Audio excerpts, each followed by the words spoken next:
Hello, everybody, and welcome back to the My Generation podcast. Just another quick off-schedule episode today.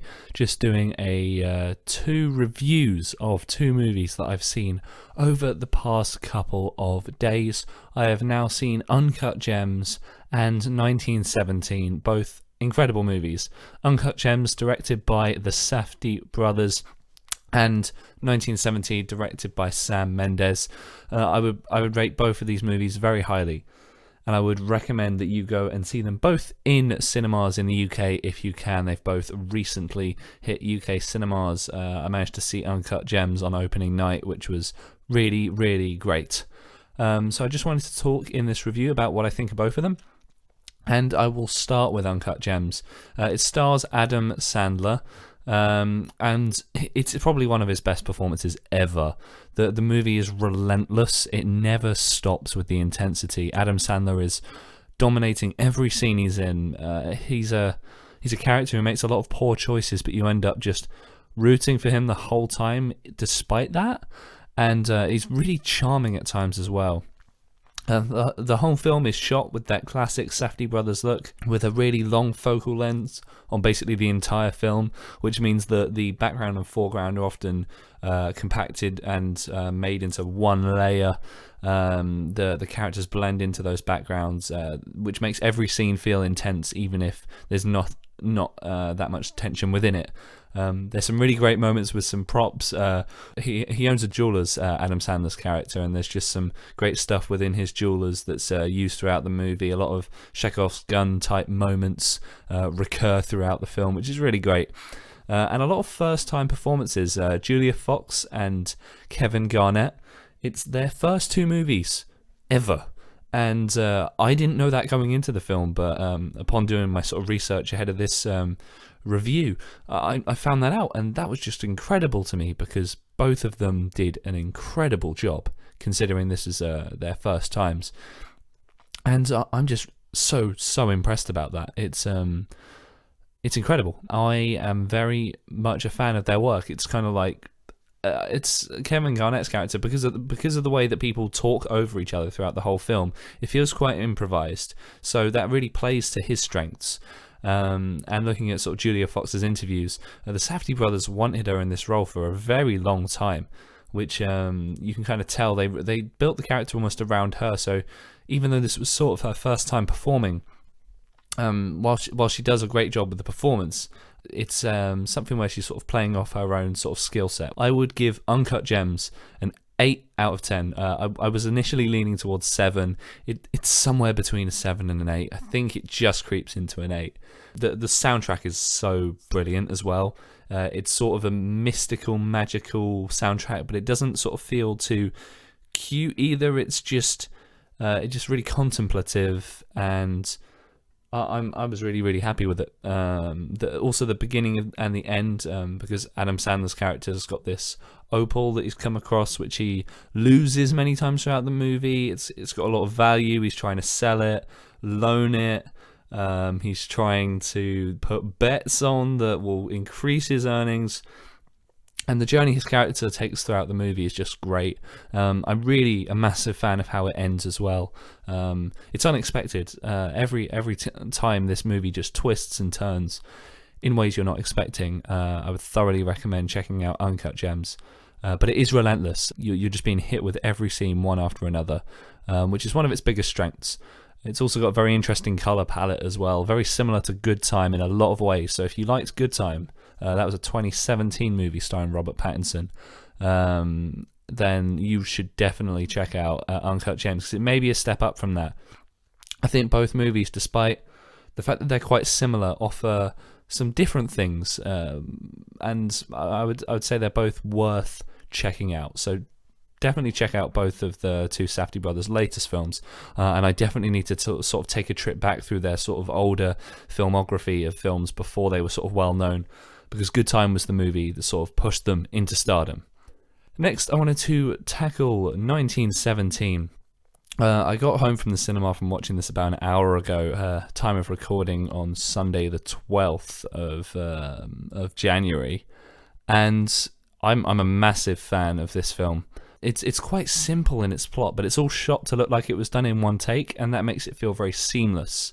The cinematography is just gorgeous. The color palette's beautiful. You follow these two characters who are trying to deliver a message that to a battalion that if they don't get this message to them, they're going to send near 2,000 troops into enemy lines without being able to defend them. And it's really intense because of that. You follow these two guys going across no man's land, trying to get this information. The film holds a lot of tension, despite the fact that at times almost nothing's happening. You're just constantly on edge. One thing that I think gets overlooked in this movie is the quality of the set pieces. It's every single scene just looks beautiful in this whole film. The lighting as well just feels aggressive because they're not really lighting this for cinematic value. They're lighting it how it would have been back in 1917. It doesn't feel like it's artificial at all.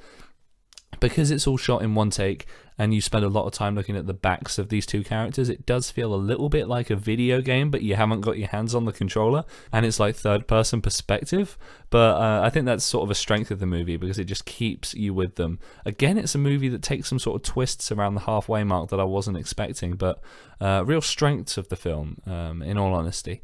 I thoroughly recommend it. I believe that I would rate 1917 also an 8 out of 10. Both of these movies for me hover somewhere between 7 and 8 out of 10s. I'm quite harsh with my rates or ratings for film, but that's only because I'm just such a massive film fan, and I definitely think that both of these films, whilst they're still in cinemas here in the UK, you should check them out. I knew they came out a little bit early in America. And I just think that the way the pacing carries through 1917, it doesn't really let you up. There are a couple of calmer, quieter moments within the film. The moments that let you breathe. There's some really, really nice ones sort of toward the end of the movie. There's some nice just pauses for thought, sharing of nice stories, which breaks up the intensity. But when it does get intense, you really feel that as well. And I would only say I can't really push the film a little bit higher just because, I don't know, I feel like the sort of last sort of third for me, it goes quite fast, and I would have actually maybe liked some of it to just being extended, maybe a few more things happening, but there's some incredible work with the way that they portray the enemy in this film is really great. I don't want to spoil too much of that, but the way it sort of hides in the shadows, it's just really glorious stuff. So would thoroughly recommend both of those movies. I know this is a little bit of a shorter episode right here, just a quick sort of summary of a couple movies I've seen. This is an off-schedule podcast episode, so I would love to hear your thoughts about these films. If you're a film buff in any way and you want to get your thoughts into me, put something in the comments below because I would love to hear from you. Love to hear what you think of these two movies because they're glorious. I definitely want to dedicate some time to The Lighthouse as well when that comes out in the UK because it's still not out here. Really quality looking film. I'm still so excited to see The Lighthouse. I may have seen it by the time you're hearing this because I know this is coming out a few days after I record it. But The Lighthouse is next on my watch list, as well as David Copperfield. I'm going to be seeing with my sister as well. Very much excited to see that. What films are on your horizon? Leave them in the comments or contact the Facebook page at the My Generation Podcast. Don't forget, soon on the show, much further down the line, I'll be talking about my favourite movie, The Fountain. I'm just starting to do some research about it again because I want to put together a really, really amazing full-length episode about 2006's The Fountain, starring Hugh Jackman and Rachel Weisz. If you've got any opinions on that movie, also send them in because I'd love to feature them in that episode when it comes out. Thank you very much for listening to this super quick episode of the podcast. Please get ready to tune in for the coming episode on Thursday of this week because we are showcasing the questions episode. It's the one I've been so excited to share now for such a great amount of time. It's just so much fun. I've been recording it as far back as October on that episode because I've been collating people's answers. It's like a chain episode. So I ask someone a question, they answer it, but they ask the question for the next guest, and it goes like that. We've got about 25 people, I believe, on that episode. Don't know the exact number off the top of my head, but very, very excited to share that with you. So do subscribe to the My Generation podcast and turn on them post notifications so you never miss a scheduled podcast episode every Thursday from 6, as well as episodes like this, which are sort of off schedule as I see them, sort of in the moment. Just uploading this now so you can, if this review has informed your decision filmmaking wise, go to the cinema and check these movies out whilst they're still there. I've been Max Barrett. Thank you very much for listening to this episode, and we'll see you on Thursday for the scheduled episode of the My Generation podcast.